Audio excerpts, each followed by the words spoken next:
नमस्कार दोस्तों, मैं भावनी मिश्रा अपने चैनल में आप सभी का एक बार फिर से स्वागत करती हूँ। कैसे हैं आप लोग? आशा करती हूँ आप सब स्वस्थ और सुरक्षित होंगे।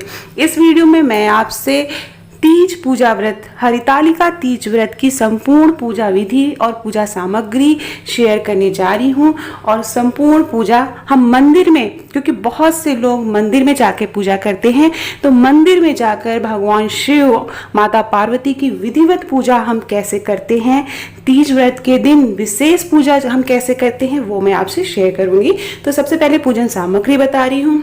पूजन सामग्री में हमें चाहिए बेलपत्र और जो भी चीज़ें मिल रही हैं, समी के पत्ते, भांग का पत्ता, बेल के पत्र 3-3 की संख्या होनी चाहिए, कटे फिटे नहीं होने चाहिए, फूल, माला, पीले रंग का फूल, भगवान शिव को चढ़ाने के लिए सफ़ेद रंग का फूल, कनेर का फूल, माता पार्वती को चढ़ाने के लिए चुनरी, भगवान शिव को चढ़ाने के लिए आप पीले रंग का कोई वस्त्र ले सकते हैं, धूप बत्ती, अगरबत्ती, दिया, बाती, और मीठा चढ़ाने के लिए तिल का तेल लिया मैंने, आप देसी घी भी ले सकते हैं। में मीठी चीज़ भोग लगाने के लिए आप पेड़ा अपने हाथों से बना के ले सकते हैं।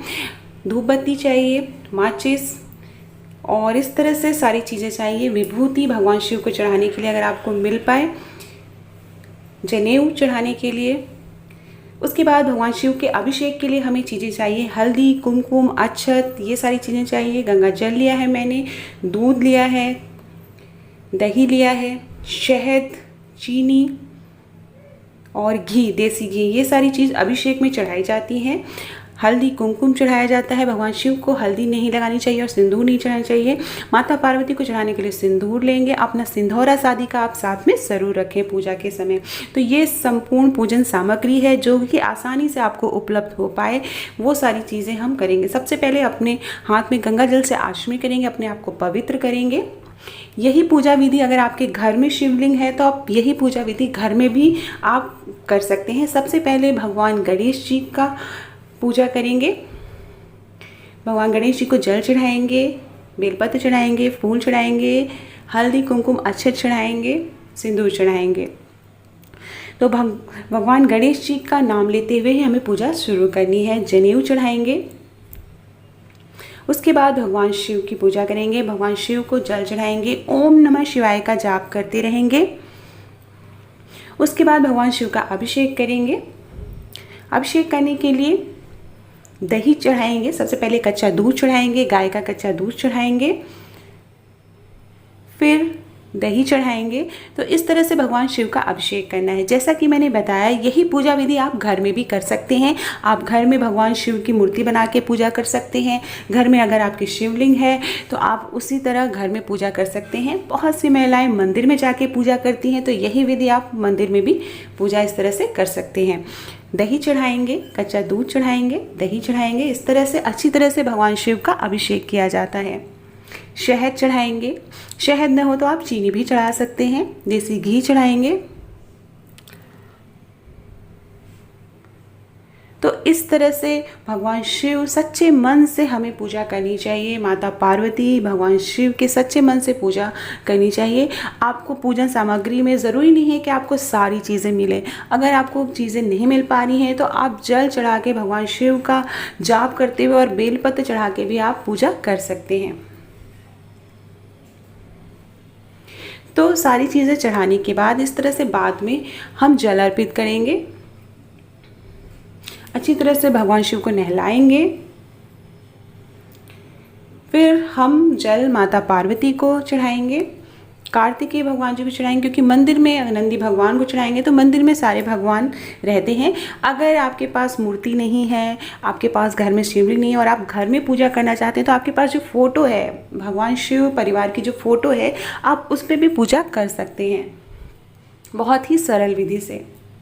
अब भगवान शिव को कुमकुम लगाएंगे, अक्षत चढ़ाएंगे, विभूति चढ़ाएंगे। भगवान शिव को विभूति बहुत पसंद है, भस्म बहुत पसंद है, अपने शरीर में लगा के रखते हैं। उसके बाद फूल माला चढ़ाएंगे, भगवान शिव को वस्त्र पहनाएंगे पीले रंग का। इस तरह से अंगूछा अगर आपको मिल पाए तो आप चढ़ा सकते हैं। जनेऊ चढ़ाएंगे। बहुत लोग मानते हैं कि जो जनेऊ है वो भगवान को जेंट्स ही पहना सकते हैं। माला चढ़ाएंगे। बेलपत्र चढ़ाएंगे। बेलपत्र जो है 3-3 की संख्या में होना चाहिए, कटा पिटा नहीं होना चाहिए। और बेलपत्र जो है 5, 7, 11 की संख्या में ओम नमः शिवाय का जाप करते हुए चढ़ाना है। और भी भगवान शिव को चढ़ाने के लिए जैसे धतूरा है, अगर आपको मिल पाए तो वो सारी चीज़ें, भांग के पत्ते हैं, कनेर का फूल है, धतूरे का फूल होता है, मदार का फूल होता है, तो जो भी आपको आसानी से मिल पाए वो सारी चीज़ें चढ़ाएंगे। समी के पत्ते जरूर भगवान शिव को चढ़ाने चाहिए। इसी तरह दुर्वा गणेश भगवान जी को ज़रूर चढ़ाना चाहिए पूजा में। तो इस तरह से बहुत ही सरल तरह से हम भगवान शिव की पूजा करेंगे। मीठा भोग लगाएंगे। जो भी आप बतासे हैं, चीनी है, मिश्री है, कोई पेड़ा है, मिठाई है, वो आप चढ़ा सकते हैं। पान के पत्ते में लौंग और इलायची रख के इस तरह से चढ़ाएंगे। तीज के दिन मंदिर में बहुत ज़्यादा भीड़ रहती है। कोरोना टाइम चल रहा है तो सैनिटाइज़र ज़रूर रखिएगा और बहुत भीड़ में से बचिएगा। अब माँ पार्वती की पूजा करेंगे। माँ पार्वती को कुमकुम लगाएंगे, अक्षत चढ़ाएंगे, सिंदूर लगाएंगे। श्रृंगार का जो भी सामान आप आसानी से ले सकते हैं, जैसे कि बिंदी है, चूड़ी है, सिंदूर है, ये बहुत ज़रूरी होता है। इसके अलावा आप जो है नेल पॉलिश, आलता, मेहंदी, ये सारी चीज़ें भी आप चढ़ा सकते हैं। लाल रंग का फूल माँ पार्वती को चढ़ाएंगे। चुनरी या आप नई साड़ी माँ पार्वती को चढ़ा सकते हैं। इस तरह से बिंदी निकाल के माँ पार्वती को लगा देंगे। तो जो भी श्रृंगार का सामान है वो आप माँ पार्वती को चढ़ा सकते हैं। उसके बाद ये किसी सुहागिन महिला को आप दान दे सकते हैं। फिर अगर आप मंदिर में हैं तो और भगवान जी की भी पूजा करेंगे। बहुत से लोग बोलते हैं कि कार्तिकेय भगवान की पूजा उस समय नहीं की जाती है, लेकिन मंदिर में गए हैं तो सभी भगवान जो भी हैं उनकी पूजा करना हम ज़रूरी समझते हैं। फल चढ़ाएंगे। जो भी, जैसे केला है, सेब है, नाशपाती है, इस समय तो जो भी मौसमी फल है हम वो चढ़ाएंगे। साथ में हमें नंदी भगवान जी को भी जल चढ़ाना है। तो इस तरह से हम पूजा करेंगे। धूपबत्ती जलाएंगे, दिया जलाएंगे, घी का दीपक या तिल के तेल का दीपक जलाएंगे और आरती करेंगे। भगवान गणेश जी की आरती करेंगे, उसके बाद भगवान शिव की आरती करेंगे और फिर माँ पार्वती की आरती करेंगे। तो गणेश भगवान जी की आरती है, शिव ओमकारा आरती है, माँ पार्वती की आरती है, वो करेंगे।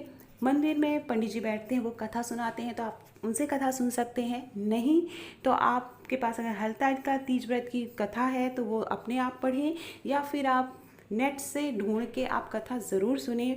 माँ पार्वती और भगवान शिव की जो कथा होती है वो सुनना अनिवार्य होता है। व्रत के दिन छोटी छोटी बातों का ज़रूर ध्यान रखें, अपशब्द ना कहें और निर्जला व्रत होता है, घर में लहसुन प्याज ना बनाएं, बच्चों के लिए भी ना बनाएं।